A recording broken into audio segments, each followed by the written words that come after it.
السلام علیکم ورحمۃ اللہ تعالی وبرکاتہ۔ عزیز ناظرین، امید ہے کہ آپ لوگ خیر و عافیت سے ہوں گے۔ مولا آپ کو سلامت رکھے۔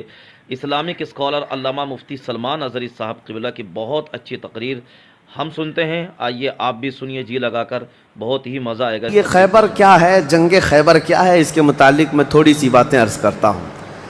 اس سے پہلے چھوٹے چھوٹے غزوے بھی ہوئے۔ ایک ذات القرد جنگ، چھوٹی سی جنگ ہے جس کو میں اکثر اپنی تقریروں میں کہا بھی کرتا ہوں۔ عبد الرحمن فزاری قارہ کا رہنے والا ایک شخص 400 لوگوں کو لے کر آیا تھا ذات القرد۔ مدینے سے قریب ایک چراگاہ تھی جہاں رسول اللہ صلی اللہ علیہ وسلم کی اونٹنیاں چرتی تھیں اور کھجوروں کے باغیچے تھے۔ تو اس عبد الرحمن نامی کافر نے حضور کی اونٹنیوں کو قبضہ کر لیا اور کھجوریں بھی چوری کر لیا اور بھاگنے لگا۔ اس وقت مدینے کے ایک صحابی حضرت سلمہ بن اکوا رضی اللہ تعالیٰ عنہ اکیلے تھے۔ انہوں نے 400 لوگوں کو دوڑانا شروع کر دیا۔ وہ اکیلے ہی 400 لوگوں کو دوڑاتے رہے، اتنا دوڑائے کہ وہ سب بھاگتے رہے، کیونکہ مدینہ طیبہ سے اس وقت کوئی اس واقعے کی خبر نہیں پا سکا تھا سوائے حضرت سلمہ بن اکوا کے۔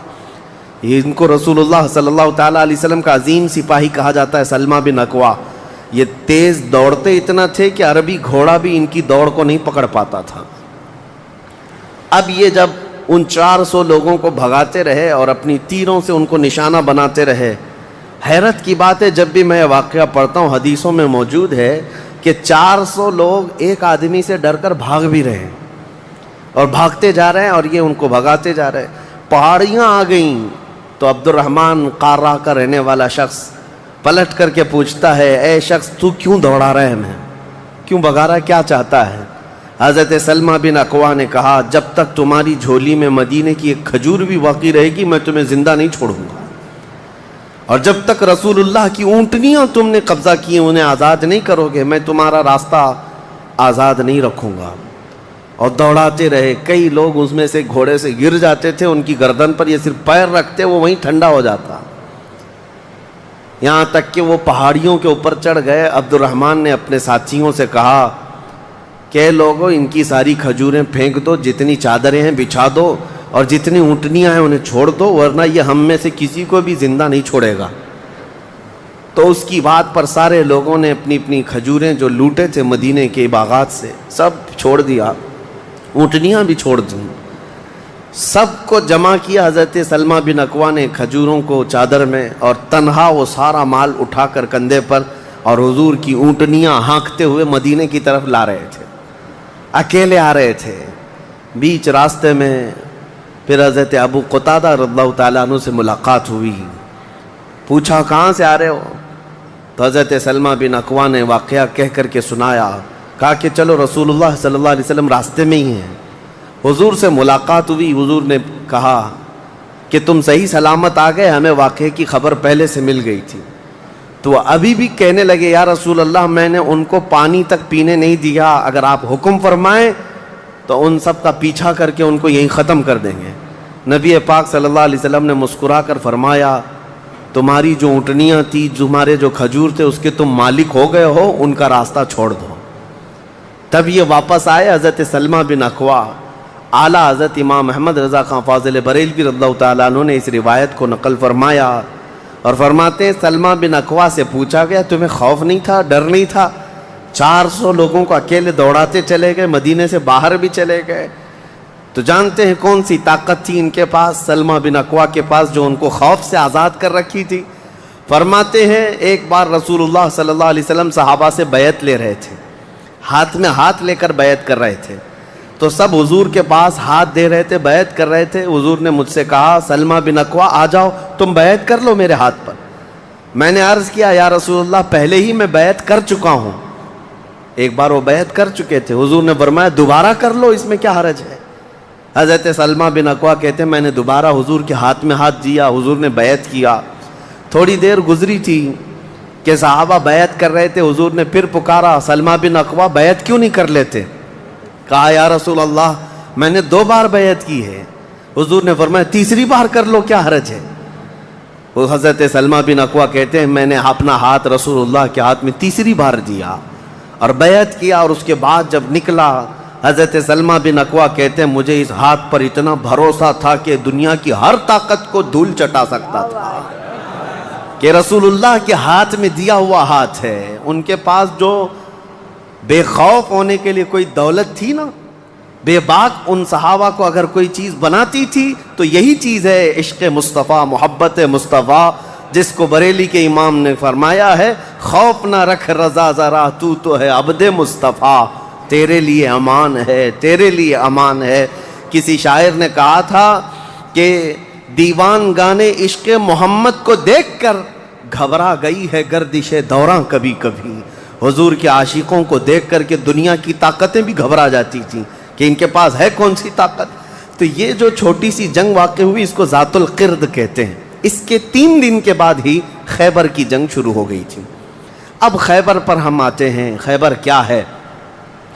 تقریباً مدینہ طیبہ سے 320 کلومیٹر دور یا 300 کلومیٹر کے قریب ایک بستی ہے جس کو خیبر کہتے ہیں۔ خیبر یہودیوں کا گڑھ ہے، یہودیوں کا مرکز، اور اس وقت سے لے کر کے حضور صلی اللہ تعالیٰ علیہ وسلم کی مدینہ طیبہ آمد سے بھی کافی پہلے سے خیبر میں یہودیوں نے ایسا اپنا وہ جمایا ہوا تھا کہ پورے عرب کے سب سے بڑے مالدار یہودی خیبر میں رہتے تھے، اور جنگی طاقت بھی سب سے زیادہ ان کے پاس تھی، اور غرور اور گھمنڈ اتنا تھا، پیسوں پر بھی اور جنگ پر بھی، طاقت پر بھی، کہ وہ کسی کو بھی ڈرا دیتے تھے۔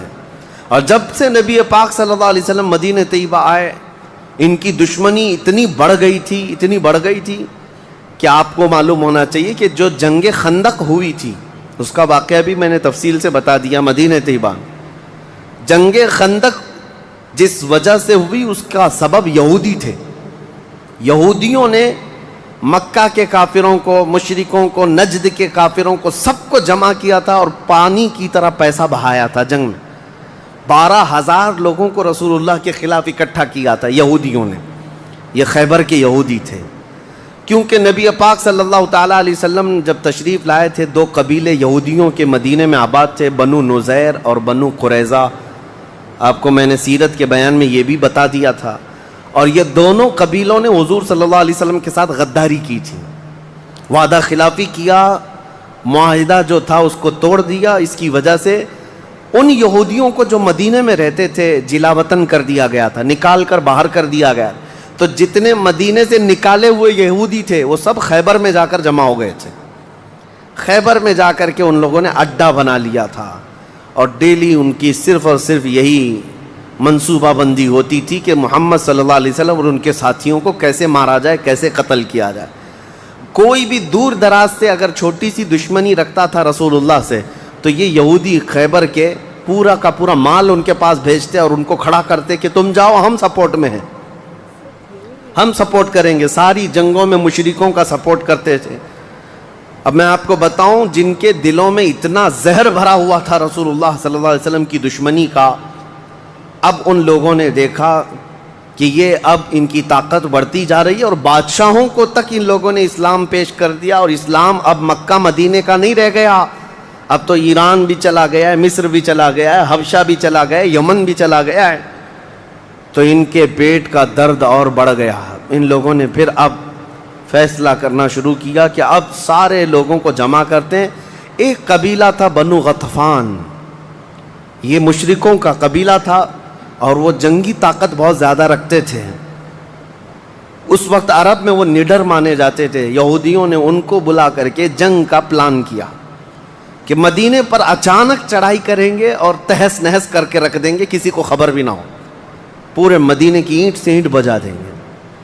انہوں نے پلان کیا راتوں رات، لیکن مخبر صادق رسول اللہ صلی اللہ تعالیٰ علیہ وسلم کا حال یہ ہے، اور کوئی غیب کیا تم سے نہاں ہو بھلا۔ نبی پاک صلی اللہ تعالیٰ علیہ وسلم کو خبر ہوئی کہ یہودیوں نے میٹنگ کی ہے اور راتوں رات مدینے پر چڑھائی کرنے والے ہیں۔ دوسرے دن حضور پاک صلی اللہ تعالیٰ علیہ وسلم نے صحابہ کو جمع کیا، تو جتنے صحابہ تھے سب جمع ہو گئے، تقریباً 1600 صحابہ تھے۔ کتنے؟ 1600 صحابہ۔ 1600 صحابہ مدینہ طیبہ سے نکل پڑے حضور کے ساتھ۔ کہ ان یہودیوں کو خیبر سے نکلنے سے پہلے ان کا راستہ ہم روکیں گے کہ مدینے پر کوئی بھی چڑھائی نہ کر سکے۔ جب رسول اللہ صلی اللہ علیہ وسلم صحابہ کو لے کر چل پڑے، چال الٹی پڑ گئی۔ یہودیوں نے یہ سوچا تھا کہ مدینے پر اچانک حملہ ہوگا، کسی کو کانوں کان خبر نہیں ہوگی، لیکن ایسا ہوا کہ 8 دن کے بعد اچانک حضور خیبر پہنچ گئے، ان کو کانوں کان خبر بھی نہیں ہوئی۔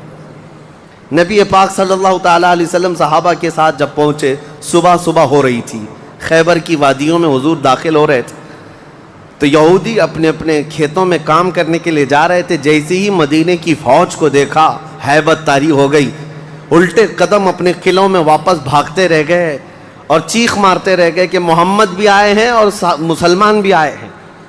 حضور صلی اللہ علیہ وسلم نے ان کی چیخ و پکار کو سنا تو ایک جملہ فرمایا۔ حضور صلی اللہ علیہ وسلم فرماتے ہیں، جن کافروں کی وادی میں ہم اتر پڑے ان کی صبح خراب ہو ہی جاتی ہے، اور یہ خیبر اب برباد ہوگا۔ حضور کے الفاظ تھے، جملہ نکلا۔ صحابہ کرام اتنی جوش سے نعرہ لگا رہے تھے کہ یہودیوں کے سارے قلعے صحابہ کی آواز سے گونجنے لگ گئے۔ خیبر میں 8 قلعے تھے، 8 مشہور قلعے۔ انہوں نے بہت مشہور اس وقت کی طاقتور یعنی عمارتیں ایسی بنا رکھی تھیں کہ ان کا یقین تھا کہ کوئی ان قلعوں کو توڑ نہیں سکے گا۔ اور حد تو یہ ہے کہ آج 1400 سال گزر گئے، ابھی بھی وہ قلعے موجود ہیں، آج بھی موجود ہیں خیبر میں۔ وہ قلعوں کے باقیات، کھنڈرات ابھی بھی موجود ہیں۔ اب آپ اندازہ کریں کہ 14 صدیاں گزرنے کے بعد اب بھی وہ قلعے ہیں تو اس وقت کتنے محفوظ رہے ہوں گے، کتنے مضبوط رہے ہوں گے۔